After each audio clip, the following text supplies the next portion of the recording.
പത്രിക പിൻവലിക്കാനുള്ള സമയപരിധി നാളെ അവസാനിക്കാനിരിക്കെ മുന്നണികൾക്ക് ഭീഷണിയായി ഉൾപോരും വിമതശല്യവും. താനൂർ ബ്ലോക്ക് പഞ്ചായത്തിലെ തലക്കടത്തൂർ ഡിവിഷനിലേക്ക് മത്സരിക്കാൻ UDF-ൽ നിന്ന് 4 പേർ പത്രിക നൽകി. സീറ്റ് വിഭജന തർക്കത്തെ തുടർന്ന് കാസർഗോഡ് മഞ്ചേശ്വരം കോൺഗ്രസ് മണ്ഡലം കമ്മിറ്റി ഓഫീസ് പ്രവർത്തകർ അടച്ചുപൂട്ടി. മലപ്പുറം താനൂർ ബ്ലോക്ക് പഞ്ചായത്തിലെ തലക്കടത്തൂർ ഡിവിഷനിലേക്ക് കോൺഗ്രസിൽ നിന്ന് 3 പേരും ലീഗിൽ നിന്ന് ഒരാളുമാണ് നാമനിർദ്ദേശ പത്രിക നൽകിയത്. കോൺഗ്രസിന് അനുവദിച്ച സീറ്റിൽ നേതാക്കളായ PT നാസർ, സമത് മുന്താണിക്കാട്, ആലി ഹാജി, ലീഗ് നേതാവായ ഷൌക്കത്ത് എന്നിവരാണ് നോമിനേഷൻ നൽകിയത്. മഞ്ചേശ്വരം ബ്ലോക്കിലുള്ള 3 ഡിവിഷനുകളും മുസ്ലിം ലീഗ് ഏറ്റെടുത്തതിൽ കോൺഗ്രസ് പ്രവർത്തകരുടെ പ്രതിഷേധം. ഡിവിഷൻ നിലനിർത്താൻ കോൺഗ്രസ് നേതൃത്വത്തിനായില്ല എന്നാരോപിച്ചാണ് മഞ്ചേശ്വരം മണ്ഡലം കമ്മിറ്റി ഓഫീസ് അടച്ചുപൂട്ടിയത്. നേരത്തെ കോൺഗ്രസ് മത്സരിച്ചിരുന്ന ഡിവിഷനും ഇത്തവണ ലീഗ് ഏറ്റെടുത്തിരുന്നു.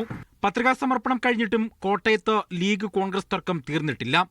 എരുമേലിയിൽ ലീഗ് സീറ്റ് കോൺഗ്രസ് ഏറ്റെടുത്തതിനെതിരെ ലീഗ് പഞ്ചായത്ത് കമ്മിറ്റി ട്രഷറർ രംഗത്തെത്തി. കൂടിയാലോചന ഇല്ലാതെയാണ് സീറ്റ് ഏറ്റെടുത്തതെന്ന് നിസാർ പ്ലാമൂട്ടിൽ മീഡിയ വണ്ണിനോട്. ഒരു രാത്രി കൊണ്ട് അത് കോൺഗ്രസ് സ്ഥാനാർത്ഥിക്ക് വെച്ചുമാറുകയായിരുന്നു. പാർട്ടിയോ കമ്മിറ്റിയോ നിലവിൽ അറിഞ്ഞിട്ടില്ല. ഈ ഒരു സാഹചര്യത്തിലാണ് ഞാൻ മത്സരരംഗത്തുള്ളത്. എന്നാൽ നിസാർ പ്ലാമൂട്ടിലിനെ തള്ളി ലീഗ് പഞ്ചായത്ത് കമ്മിറ്റി രംഗത്തെത്തി. എറണാകുളം ജില്ലാ പഞ്ചായത്തിലേക്കുള്ള UDF സ്ഥാനാർത്ഥിയുടെ പത്രിക തള്ളിയതിനെതിരെ നിയമ നടപടിയുമായി മുന്നോട്ടു പോകുമെന്ന് DCC പ്രസിഡന്റ് മുഹമ്മദ് ഷിയാസ്. തെരഞ്ഞെടുപ്പിലെ ഉദ്യോഗസ്ഥന്മാർ രാഷ്ട്രീയ ലക്ഷ്യം വച്ചിട്ടാണ് അവർ പ്രവർത്തിക്കുന്നത്. കാസർഗോഡ് മംഗൽപാടി പഞ്ചായത്തിലെ LDF സ്ഥാനാർത്ഥി മുഹമ്മദ് ഇക്ബാലിനെതിരെ പരാതി ഉയർന്നു. വാറണ്ട് കേസിൽ പ്രതിയെന്ന കാര്യം മറച്ചുവെച്ചുവെന്നാണ് മുസ്ലിം ലീഗിന്റെ ആരോപണം. Election desk, media 1.